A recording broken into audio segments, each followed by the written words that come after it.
Hi guys, ఈరోజు అయితే మేమైతే లక్ష్మీ కిచెన్కి అయితే వచ్చేసాం అనమాట. అయితే వచ్చేసి మనకి మార్తాలి సీకేబీ లేఅవుట్లో ఉంటుంది. ఇక్కడ వచ్చేసి మనకి వెజ్ నాన్ వెజ్ మీల్ కానీ, కర్రీస్ కానీ, ఫ్రైస్ కానీ, అలాగే మన రాయలసీమ స్పెషల్ రాగి ముద్ద, చికెన్ బిర్యానీ, కుష్కా, ఫ్రైడ్ రైస్లు ఇలా అన్ని రకాలు దొరుకుతున్నాయి అనమాట. ఇక మేమైతే ఒక నాన్ వెజ్ మీల్ అయితే ఆర్డర్ చెప్పేసాం. దాని కాస్ట్ వచ్చేసి మనకి 120 రూపీస్. అలాగే రాగి ముద్ద సపరేట్గా తీసుకుంటే 30 rupees guys. With chicken curry అయితే 100 రూపీస్ అనమాట. ఇక ఇక్కడ వచ్చేసి వీళ్ళ లక్ష్మీ కిచెన్ వచ్చేసి మనకి మార్నింగ్ 11:30 నుంచి నైట్ 11 వరకు ఓపెన్లో ఉంటుంది. ఇక నాన్ వెజ్ మీల్లో అయితే చికెన్ కర్రీ, అలాగే డ్రై గోబీ, క్యారెట్ ఫ్రై, పాపడాసు, రైస్, చట్నీ, మజ్జిగతో ఇచ్చారనమాట. ఇక క్వాంటిటీ విషయానికి వస్తే గాయస్ 2 మెంబర్స్ తిన్నాం మేమైతే.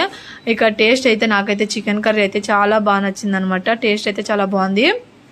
ఇక రాగి ముద్దలో కూడా సేమ్ కర్రీ ముద్ద, అలాగే ఇక మనకి చట్నీ, ఆనియన్స్ ఇచ్చారు. యాక్చువల్గా అయితే ఈ హోటల్ వచ్చేసి మా ఫ్రెండ్ సజెస్ట్ చేసింది. ఇక్కడైతే వెజ్ మీల్స్ చాలా బాగుంటుందని చెప్పింది. కాబట్టి ఈ ఏరియాలో ఉండే వాళ్ళు ఒక్కసారైనా ఖచ్చితంగా ఇక్కడ ట్రై చేయండి. వీడియో నచ్చితే ప్లీజ్ గైస్ లైక్ చేయండి.